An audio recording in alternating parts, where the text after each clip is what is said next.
It was a rainy Tuesday afternoon in a quiet neighborhood where nothing ever really happened, at least not on the surface. People walked briskly with umbrellas. Children peeked through fogged-up bus windows, and somewhere near a rusted alley dumpster, a shivering ball of fur crouched beneath an overturned cardboard box. His fur was matted, his ribs slightly visible, and his eyes, those tired, intelligent eyes, scanned every passerby with a mixture of hope and fear. No one stopped, except for one boy. 12-year-old Daniel Morales was on his way home from school when he first saw the dog. His hoodie was soaked, his backpack weighed down with soaked notebooks, but still he stopped. He didn't say a word. He didn't flinch. He just knelt beside the trembling animal, reaching into his lunchbox and pulling out half of his sandwich, the part he hadn't eaten at lunch. "There you go," he whispered. "You must be starving." The dog hesitated. He sniffed, and after a long moment, he took the food carefully from Daniel's hand. For a second, their eyes locked, and something shifted in the air between them. Trust, fragile, delicate trust, was planted. Daniel named him Shadow, not just because of his dark fur, but because the dog always seemed to appear like a whisper, quiet, watchful, and almost invisible to everyone else. Every day after school, Daniel brought something. A boiled egg, some leftover chicken. One day, even a small blanket he'd taken from the garage. He never told his parents. He wasn't sure why exactly. Maybe it was the fear they'd say no. Or maybe, just maybe, it was because Shadow was his secret miracle. A small piece of quiet magic in a world full of noise. Weeks turned into months. The alley became their meeting place. Shadow began waiting for him, tail thumping gently against the concrete. He never followed Daniel home, never barked, never begged, just waited, watched, and listened. Sometimes Daniel would sit beside him and talk for a few minutes about school, about the bullies, about the pressure of being an only child in a noisy world. Shadow never answered, but somehow, Daniel always felt heard. Then came the day everything changed. It was early spring. The sun was beginning to warm the sidewalks, and Daniel was running late. He had stayed after school for a tutoring session and rushed toward the alley with a leftover slice of pizza wrapped in foil. But Shadow wasn't there. He called softly, "Shadow." Nothing. He checked the dumpsters, the cardboard box. He waited 30 minutes. Still nothing. He came back the next day, and the next. A week passed. No Shadow. Daniel was heartbroken. He cried that first night, hugging his pillow as though it could explain where his friend had gone. His parents noticed something was off, but he brushed them off with a shrug and had just tired. He never stopped wondering. Years passed. Daniel grew older, taller, quieter. The alley remained, but he stopped visiting. Life moved on, as it does, and Daniel found himself in his senior year of high school, pressured by college applications, part-time work, and the endless need to prove himself. But Shadow never really left his heart. Until one evening, 5 years after that first sandwich, and 4 years after Shadow had vanished, Daniel's world turned upside down. It was 10:30 p.m. Daniel had just finished his late shift at a small convenience store. He was walking home, earbuds in, music low, thoughts tangled. The street was dim. One of the street lights had flickered out, casting part of the sidewalk into a pocket of shadow. That's when he heard footsteps. Fast, heavy. He paused and turned. 2 men, hooded, closing in. His instinct screamed, but before he could run, one of them lunged, grabbing his shoulder and shoving him into a wall. "Give us the bag," one growled. Daniel froze. His voice caught in his throat. The other man pulled something from his pocket. It gleamed under the distant glow of a single working light. A knife. Daniel's heart pounded. Then, out of nowhere, a snarl tore through the night. Low, dangerous, unmistakable. A blur of black fur lunged from the darkness, slamming into the man with the knife. The weapon clattered to the ground. The second man screamed as the dog, massive, muscular, feral with protective rage, turned on him. The attackers ran. Daniel sank to the ground, breathless, shaking, and then the dog turned to him. Time stopped. A faint limp, a familiar look, a scar just beneath one ear. Shadow. The dog didn't bark. He simply walked over and gently pressed his head into Daniel's chest. The boy who had once shared sandwiches in an alley now sat on the sidewalk, hugging the creature that had vanished and returned just in time. Daniel didn't move at first. He couldn't. His arms were wrapped around the dog, and his heart was beating so hard it echoed in his ears. Shadow leaned into him, calm now, as if the violent moment had passed through him like a breeze. But Daniel felt something else, something more than shock or relief. He fell home. "Where did you go?" he whispered, running a shaking hand over the thick, familiar fur. "Where have you been all this time?" Shadow didn't answer, of course, but his silence felt full of meaning. Eventually, Daniel stood up, his legs unsteady, the adrenaline slowly burning off. Shadow stood too, tail low but wagging. And then, without a word, Daniel started walking. Shadow followed. Back at home, Daniel snuck the dog inside through the back door. His parents were asleep. The lights were off. He grabbed a towel and dried Shadow off, then laid down a blanket in the corner of his room. "You can stay here tonight," he said, his voice barely above a whisper. "We'll figure it out in the morning." Shadow curled up without a sound. But Daniel didn't sleep. He lay awake, staring at the ceiling, thinking about everything: the alley, the food, the disappearance, the attack. He had 1,000 questions and not a single answer. By morning, Shadow was still there, sitting patiently by the door as Daniel got ready for school. When Daniel opened the door to leave, Shadow followed. Daniel smiled. "Guess you're coming with me." "Huh?" He didn't take him into school, of course. Shadow waited outside, lying beneath a tree near the parking lot. And when Daniel came out 6 hours later, the dog was still there, watching, waiting, loyal. That became their new routine. Daniel's parents were confused at first, but once the initial shock wore off, they welcomed Shadow and like he'd always been a part of their lives.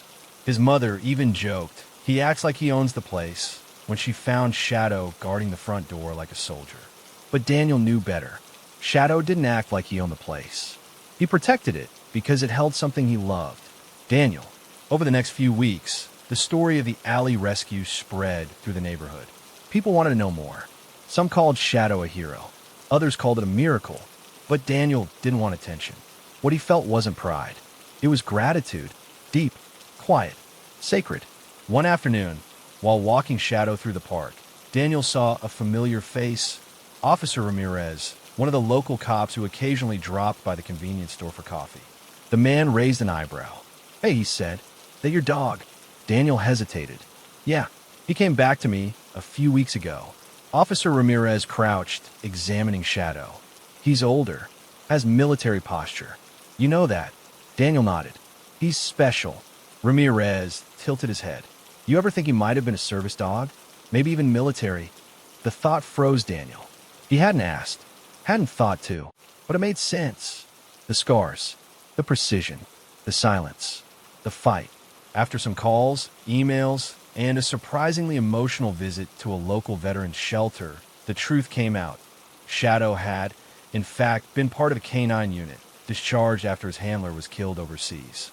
The dog had escaped the shelter months after, during a transportation mix-up. He'd been missing ever since. Until Daniel, the boy who had fed a stray dog, had unknowingly saved a soldier. That night, Daniel sat with Shadow by his side, a small medal resting on the table. A gift from the veterans unit. A recognition. A thank you. But Daniel didn't need a medal. He already had the reward. Shadow curled up beside him, resting his head on Daniel's foot. "Funny," Daniel said aloud. "I thought I was helping you." Shadow's tail thumped. Daniel looked up, his eyes glistening. "Turns out, you were saving me." And he meant it. Because in the chaos of adolescence, in the pressure of growing up, of school and expectation and loneliness, Shadow had been the one true constant. A dog no one saw, a boy no one understood, and a bond that not even time could break. They were no longer just a boy and a stray. They were family. Weeks turned into months, and with every passing day, Daniel and Shadow grew closer. There wasn't a single morning when Daniel didn't wake to find the dog waiting by the door, ready for their walk. And there wasn't a single night that ended without Shadow lying beside his bed, breathing slow and steady, like a guardian who never truly rested. Daniel had never been particularly social.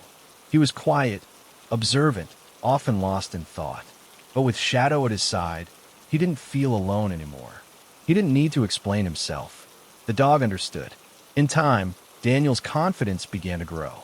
He joined a photography club, something he had been too nervous to do before. He started taking pictures of Shadow, running, resting, watching the world with that same alert intensity. One of the photos won a local contest. A black and white image of Shadow staring into the horizon, powerful and still. People started asking about the dog, and every time, Daniel told them a little more of the story. He never exaggerated. He never added drama. He just told the truth. How he used to feed a stray dog behind a store, how the dog disappeared, how he came back when Daniel needed him most, how that dog had saved his life without a single word. But life, as always, has its way of testing even the strongest bonds. It was a gray December afternoon when it happened. Daniel was walking Shadow near the edge of town, along a trail that cut through a wooded area. It was their usual path, peaceful and quiet. But that day, something was different. Shadow stopped. His ears twitched. His body tensed. And then, without warning, he barked, a deep, sharp bark that echoed through the trees. Before Daniel could react, a man stepped onto the path from the woods. He was rough-looking, with a wild stare and unsteady hands. Daniel's instincts kicked in. He reached for his phone, but the man stepped forward. "Don't move, kid," he growled. Shadow stepped between them immediately, his entire frame rigid, growling low and long. The man froze, eyes darting between the boy and the dog. Is this a police dog?" he asked, his voice trembling slightly. Daniel didn't answer.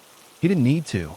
Shadow took a step forward, growl deepening, eyes locked on the stranger. The man backed away slowly. "I don't want any trouble," he muttered before disappearing into the trees. Daniel stood frozen, his heart pounding in his chest. Shadow didn't move until the man was gone. Then he turned, walked back to Daniel's side, and sat, calm, composed, as if nothing had happened.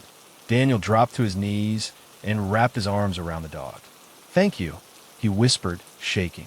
Shadow didn't wag his tail. He just leaned in. Later that night, Daniel told his parents what had happened. They called the police, filed a report, and updated Shadow's chip to reflect his new status as a certified protection animal. Not just a former canine, now an active guardian again. And somehow, Daniel wasn't surprised, because Shadow had never stopped being a protector. It was in his blood, in his bones, and now in his heart. Winter gave way to spring, and Shadow's health started to wane slightly. The vet said it was age, nothing unusual.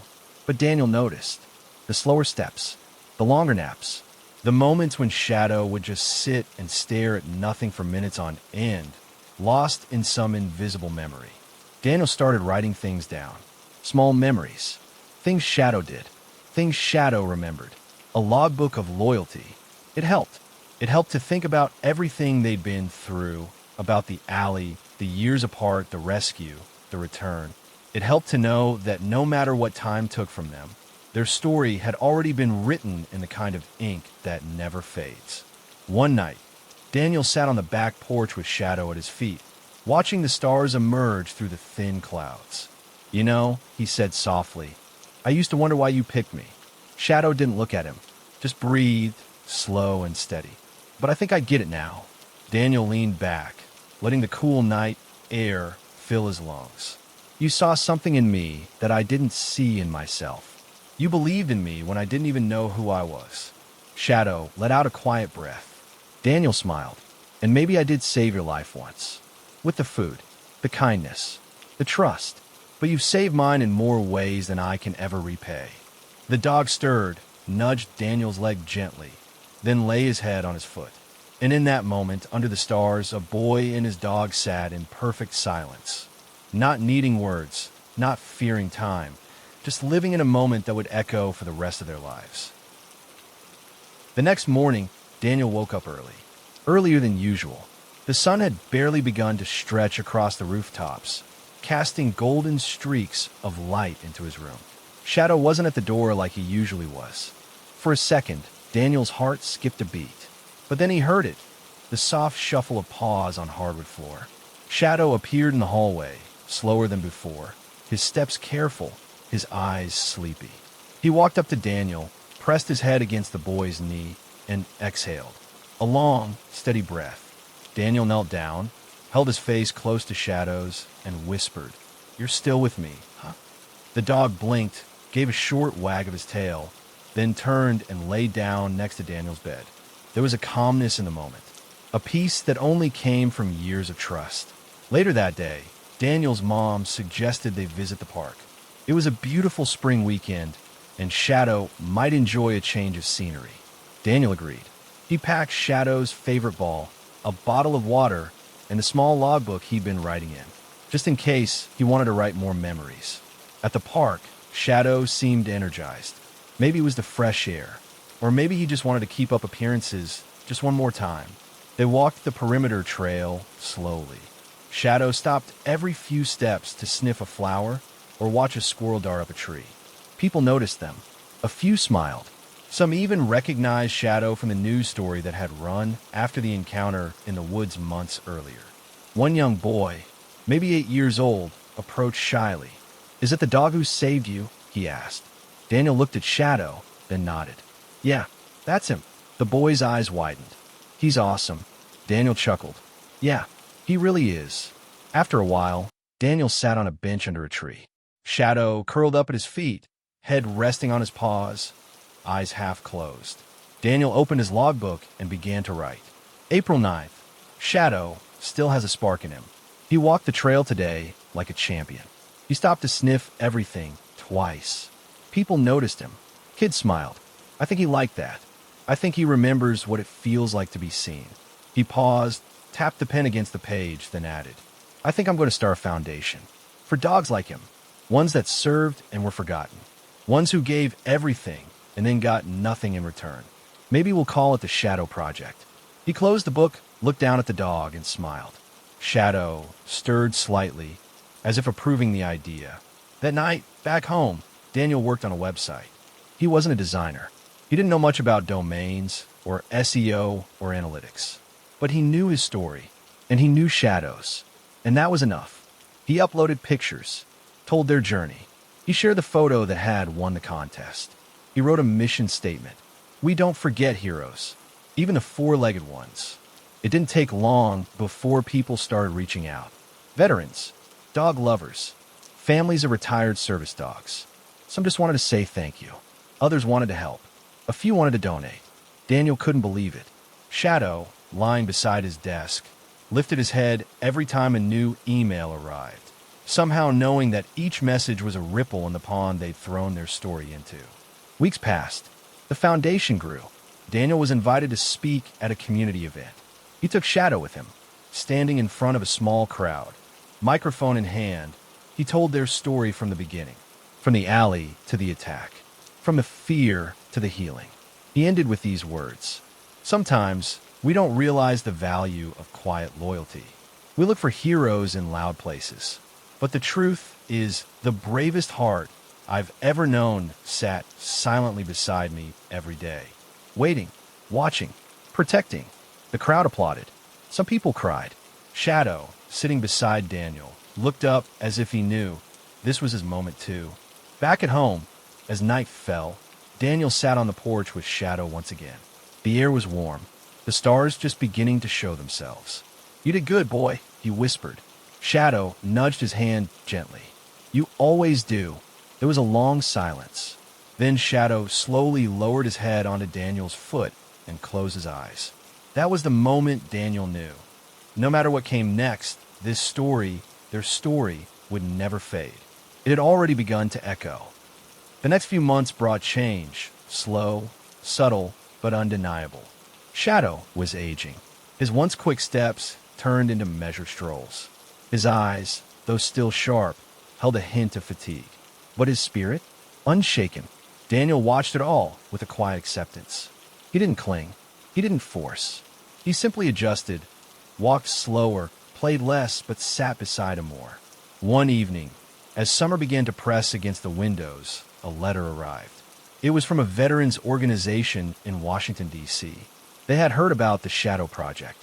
They wanted Daniel to speak at a national memorial event for service animals. Daniel sat at the kitchen table, reading the letter over and over. "They want us," he said, looking at Shadow, who was curled up nearby. Shadow raised his head slightly, ears twitching. Daniel reached down and ran his fingers through the dog's fur. "We'll go. Together." The flight was long. Shadow needed accommodations and a special carrier, but Daniel made it work. When they arrived, a volunteer greeted them with a soft smile. "Is this the dog from the woods?" "The one who saved you." Daniel nodded. The woman bent down, scratched behind Shadow's ear, and whispered, "Thank you for your service, soldier."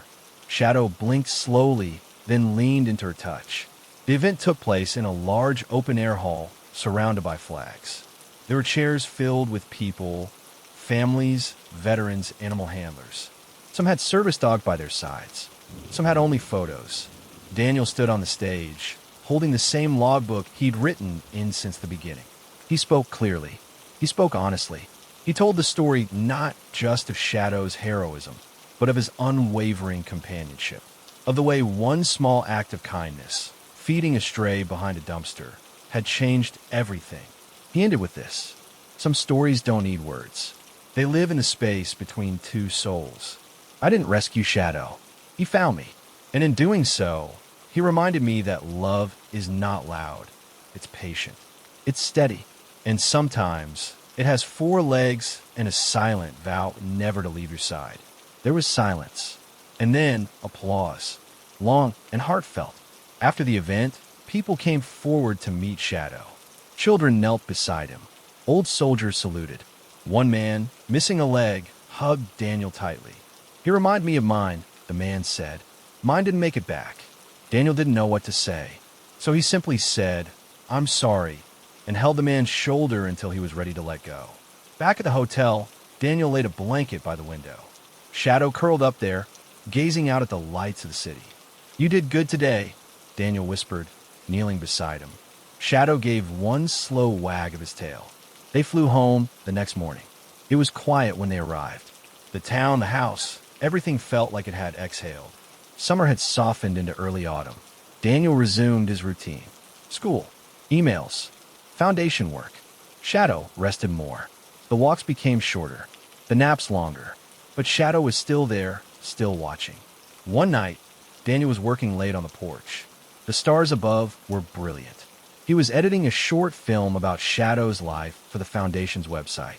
He heard the soft shuffle behind him and turned. Shadow had come out, slowly but deliberately. He lay beside Daniel's chair, his breathing even, his eyes scanning the dark horizon. Daniel reached down, rested a hand on his back. "Still guarding me, huh?" No response, just the warmth of presence. That night, Daniel dreamed of the alley again, but it was different. This time, he wasn't the scared boy hiding behind trash bins. He was standing tall, confident, and beside him, not behind him, was Shadow, young, strong, eyes alert. When Daniel woke, the sun was just starting to rise. He turned toward the foot of his bed. Shadow was there, still watching, still with him. That day, Daniel wrote a new entry in the logbook. September 21st. He's tired now, but he still follows me to the door. Still perks his ears when I talk. Still rests his head on my foot like he did that first week. Some days I think he's holding on for me, but maybe I'm holding on to him too. I think that's okay, because love like this, it never really ends. The weeks that followed felt suspended in time. Shadow's steps grew slower, and his eyes clouded just slightly with the kind of haze that comes with age. But he still waited at the door when Daniel returned from school. Still followed him, even if just a few paces behind. One evening, after a quiet dinner, Daniel stepped outside and found Shadow lying in the backyard beneath their old oak tree. The air was cool. Leaves drifted lazily from above. Daniel sat beside him in the grass, legs crossed, back resting against the tree trunk. "You picked a good spot," he said softly. Shadow didn't move, but his ears flicked in acknowledgement. They sat there for what felt like hours, man and dog, boy and guardian, two souls who had been through more together than most could imagine. "I've been thinking a lot," Daniel said, "about how things might have gone if I'd never shared my lunch that day. If you hadn't followed me. He paused, feeling the weight of the what-ifs. You know, he added, smiling faintly, I probably would have stayed angry, kept getting in fights, maybe even ended up in juvie. Shadow let out a small, tired sigh. Daniel chuckled. Yeah, I know. Not your style. Then his voice lowered. You saved me, buddy. Not just from that alley.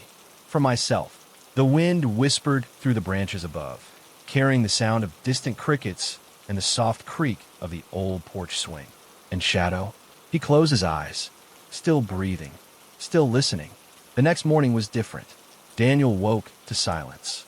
No soft footsteps on the hardwood floor. No cold nose nudging his hand.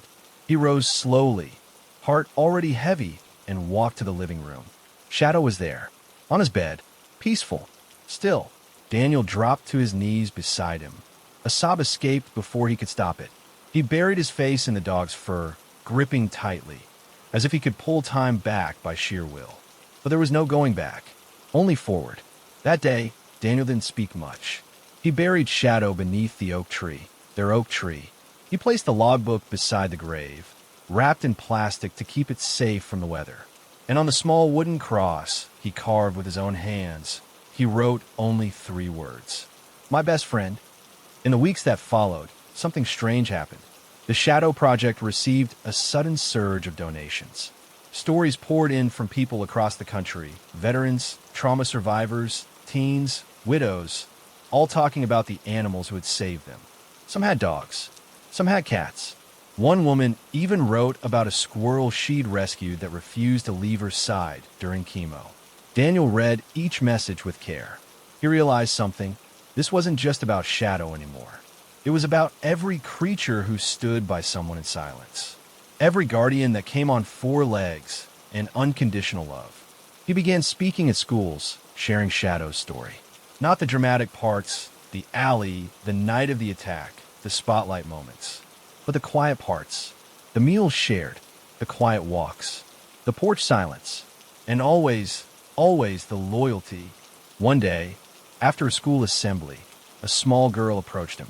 She had braces and wore oversized glasses. She held a small notebook. Mr. Daniel, she said, I don't have a dog, but I have a turtle named Gus. And when my dad left, Gus was the only one who'd sit with me. Daniel knelt beside her. I bet Gus is a great listener. She nodded fiercely, and I write letters to him. Every day. Daniel smiled, tears welling. That's beautiful. Keep writing. Back home, he added a new entry in the new logbook, a fresh one he'd bought after burying the original. Today, I met a girl named Harper. She reminded me why this matters. Why he mattered. Shadow's gone, but his echo, his legacy, is alive in every whisper of kindness these kids share, in every quiet act of protection. Maybe love really doesn't end. Maybe it just changes shape. The project grew. Daniel created a sanctuary program, helping kids adopt older rescue animals.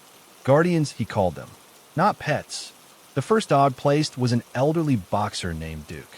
He went home with a boy who hadn't spoken since losing his sister. 2 weeks later, Daniel got a call. The boy had started talking. Only a few words at first, but enough. Enough to mean something. Daniel hung up the phone and walked outside. The leaves were falling again. The oak tree stood tall, and as he sat beneath it, alone but not lonely, he whispered, You're still here, aren't you? There was no answer. But in the wind, in the warmth of the sun on his face, he felt it. Shadow was still watching, still following, still guarding, just as he always had. Years passed. Daniel was no longer a boy. He had become a man, tall and steady, his voice calm and his eyes kind. But there was still a part of him that belonged to that alley, that muddy field beneath the oak tree, that silence shared between 2 souls. He had built a life rooted in gratitude and purpose. The Shadow Project had grown into a nationwide movement, with satellite chapters in over 30 states and partnerships with shelters and youth programs. He never intended to become a leader, but sometimes grief shapes us into who we were meant to be. One particular morning, Daniel stood at a podium in Washington, D.C., giving a keynote speech to a packed auditorium filled with lawmakers, veterans, and educators. Behind him was a massive banner, Loyalty, not leashes. celebrating animal companions in crisis recovery. He looked out at the sea of faces and began. I never set out to become anything. I just wanted to say thank you to a dog who sat with me when no one else would. His name was Shadow, and he saved my life. There was a hush across the room. I used to think strength was something you showed, that being tough meant pushing people away. But it was a dog, a stray, half-starved dog, who taught me that the bravest thing you can do is trust someone. A standing ovation followed. But Daniel didn't smile. Not out of pride. Just reflection. Later that day, while walking through a nearby park, he passed a boy sitting on a bench, holding a scrappy little mutt in his lap. The dog had patches of missing fur and mismatched eyes, but its tail thumped with joy. Daniel paused. Great dog, he said. The boy looked up, startled. Then he nodded. His name's Rusty. How long have you had him? The boy looked down at the dog, gently stroking its side. Just a few months. My mom says we saved him from the shelter. But I think he saved me too. Daniel crouched beside him, a familiar warmth blooming in his chest. I believe you. They talked for a while. Just like that. No cameras. No stage. Just a boy, a dog, and a man who remembered. That night, Daniel returned to his hotel room and opened the logbook. The original was buried, but this was the 4th volume, each one a continuation of the story. He wrote, Met a kid named Milo today. He reminds me of me. Quiet, but full of something strong. His dog isn't perfect, but he doesn't need to be. Shadow wasn't either. What mattered was how he showed up, and how he never left. As Daniel closed the book, a soft knock came at the door. It was the event organizer, holding a small envelope. This just arrived for you. He opened it. Inside was a photo. A grainy black and white snapshot of a younger Daniel, maybe 13, sitting on a curb. Next to him, Shadow, looking up at him, smiling. On the back, someone had written, You gave him a name. He gave you everything. Daniel's hands trembled slightly. He didn't recognize the handwriting. He didn't need to. Some stories find their way back to us. Later that year, Daniel returned to his hometown. The lot where he had first met Shadow was now a community garden, run by local volunteers. The city had named it Shadow's Grove. There was a small plaque near the entrance.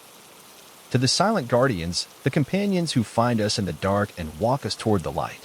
Daniel ran his fingers over the letters, a lump rising in his throat. He wandered through the rows of wildflowers and wooden benches, breathing in the scent of lavender and soil. Beneath the oldest tree in the garden, an oak, naturally, sat a new addition. A bronze statue. It depicted a boy and a dog, sitting side by side. Not leaping, not running, just being. Daniel sat on the bench across from it, closed his eyes, let the wind rustle the leaves. And for the first time in years, he felt something shift. Not pain, not guilt, but peace. Real peace. Because Shadow wasn't gone. Not really. He was there. In every laugh that came after sorrow. In every child who bent to pet a stray. In every act of loyalty given without condition. Daniel opened his eyes and smiled softly. You did good, buddy. No one heard it. No one had to. That moment was theirs. And as the sun set, casting a golden glow over the garden, Daniel stood and walked away, his shadow stretching long behind him, but never alone. Weeks later, Daniel sat with a group of teens at a local youth center in Detroit, one of the newest branches of the Shadow Project. The room buzzed with quiet energy. Half of the kids were there for the therapy dogs. The other half weren't ready to admit they needed to be. Daniel didn't push. He just told stories. Not grand ones, but real ones. There was this kid once, he began, who thought the world had nothing left for him. And then he met a dog. Not a magical one, not a perfect one. Just a mutt with a crooked ear and sad eyes. And the dog sat with him. That's all. Didn't ask anything. Didn't leave. The room was silent. A boy with headphones pulled one ear off. A girl with a tough exterior wiped her eye when she thought no one was looking. Daniel continued. That dog didn't make everything okay. But he made one moment okay. And then another. And another. Until suddenly, that kid started believing in mornings again. He paused, then looked around the room. Sometimes all it takes is knowing that someone, or something, is staying, no matter how bad it gets. A slow, quiet nod from the corner. Then another. The seeds were planted. That night, Daniel visited the shelter in town, as he always did when traveling. He didn't adopt anymore. His life was too mobile, but he always gave every dog there a name. He believed names were the start of belonging. He knelt next to a trembling golden retriever curled in the back of a cage. "You look like a buddy," he whispered, "and I'm really glad you're here."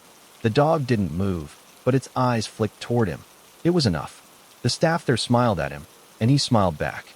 No spotlight, no headline, just quiet, intentional presence. And when he returned to his hotel room that night, he opened his 5th logbook. "Buddy, Detroit, shelter number 12. Frightened, but watching. We'll check in." Left him a blanket and a name. He closed the book, his fingers resting on its worn leather cover. It wasn't about rescuing every dog.